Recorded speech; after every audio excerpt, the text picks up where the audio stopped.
Good afternoon to you. I'm Fox 26 meteorologist Ramisha Shade. You know what time it is. It is time to check out the tropics, take a peek and see what is brewing, what is happening out there.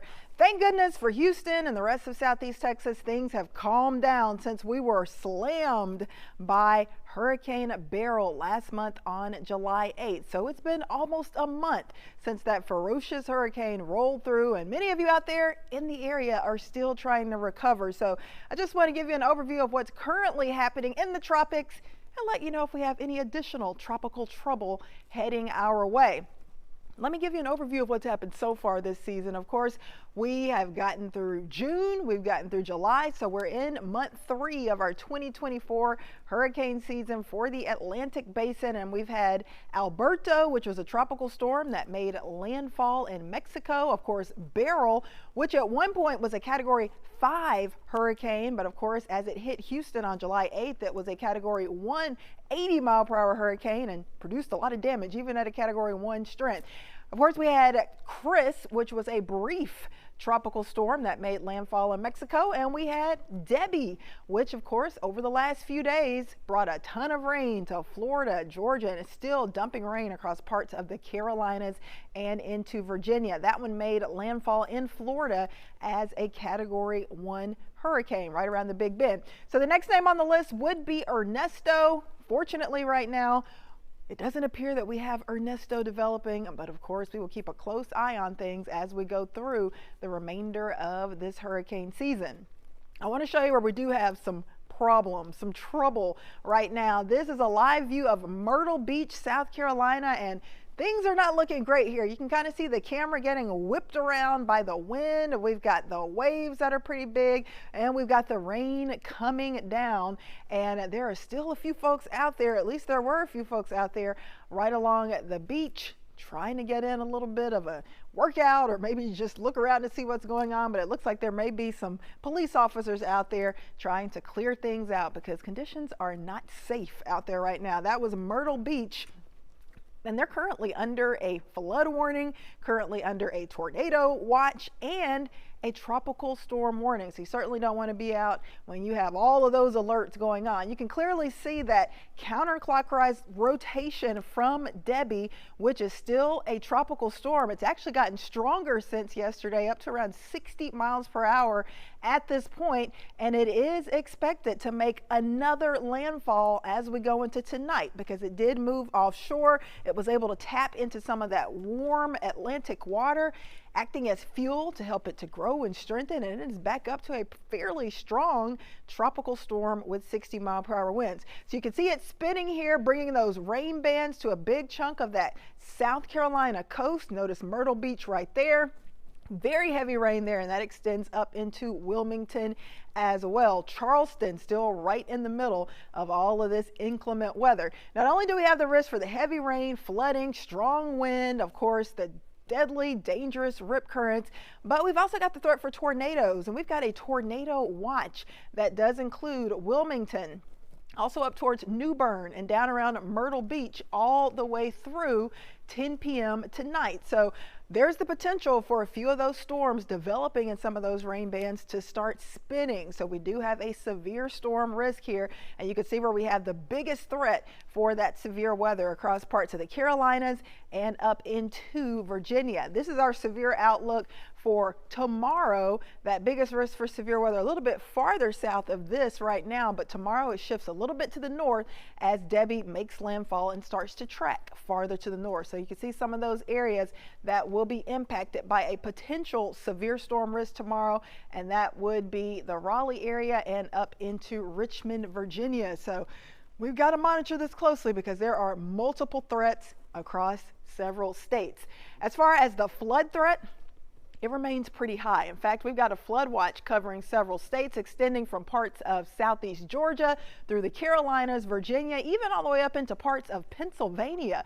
There is the risk for some flooding. So a lot to go on with this system and a lot that we are dealing with this system. This is still, like I said, Tropical Storm Debby, and it is producing quite a bit of rainfall. So even as we jump into our Thursday, expecting Debby to make landfall on that South Carolina coast, and it is going to just keep pumping in more of this moisture, more heavy rain, and that big flood threat will stick around, especially tomorrow up around coastal parts of North Carolina and pushing into Virginia. So you can see Charlotte, North Carolina, Richmond, Virginia, under the gun for that really heavy rain that could lead to more flooding.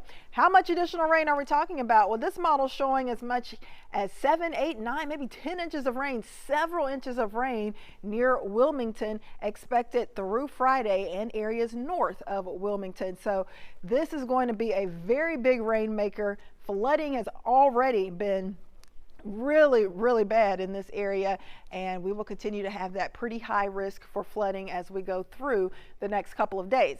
All right, we are looking at this forecast rain map. This is today through Sunday, and notice the bullseye still down around parts of the coastal Carolina area, North Carolina, South Carolina, coastal regions, maybe as much as an additional 7 to 10 inches of rain. So this is going to be the area of greatest concern for more of that significant flooding, basically stretching from Fayetteville down to Wilmington, North Carolina, and even up towards Raleigh and even back west towards Charlotte. So our exclusive Fox model futurecast showing Debby still spinning over some of the same areas, really right over the Carolinas. You can see that center of circulation by this evening, or tomorrow evening rather, between Charlotte and also Columbia. It is still going strong, and it is still producing those very heavy rain bands. So it's basically just going to move very slowly. And when you have a slow moving tropical system, you know what usually happens: a ton of rain. The good news, Debby finally starts to pick up some speed, and it starts to leave the Carolinas alone by Friday and Saturday. I think by Friday night, it is pushing over the northeast U.S. with some heavy rain for Pennsylvania, New York, and up into Vermont, New Hampshire. By Saturday, it's moving up into Canada, finally exiting the U.S. So that is certainly some good news as far as Debby is concerned. It looks like we'll get rid of it by this weekend. So once we get rid of Debby, do we have anything else to worry about in the Atlantic Basin? Of course, that would be the Atlantic Ocean, the Caribbean Sea, the Gulf of Mexico. Well, we were a little concerned about a tropical wave that we had kind of rolling through the Caribbean. We've been watching it for the last several days.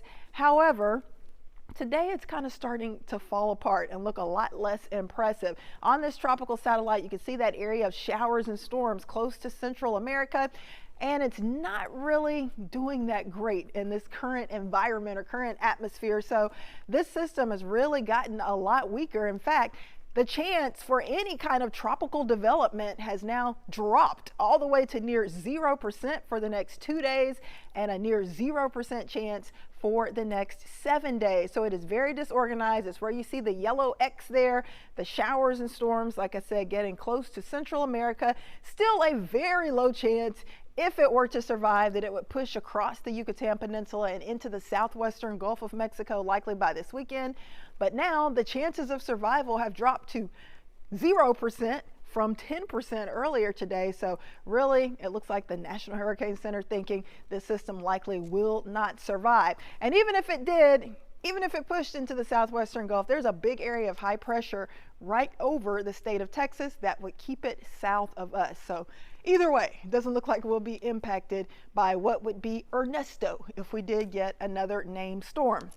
Water temperatures, though, out there are still super warm. In fact, check out water temps in the northern Gulf, right around 90 degrees, 85-degree temp just to the south and west of that southern and southwestern area of Florida, and down into the central and southern Gulf. Water temps still close to 90. So we definitely have plenty of warm water out there to fuel these potential tropical systems, but at least right now, it looks like we don't have anything to worry about as far as anything coming towards Houston through this weekend. So that is some good news.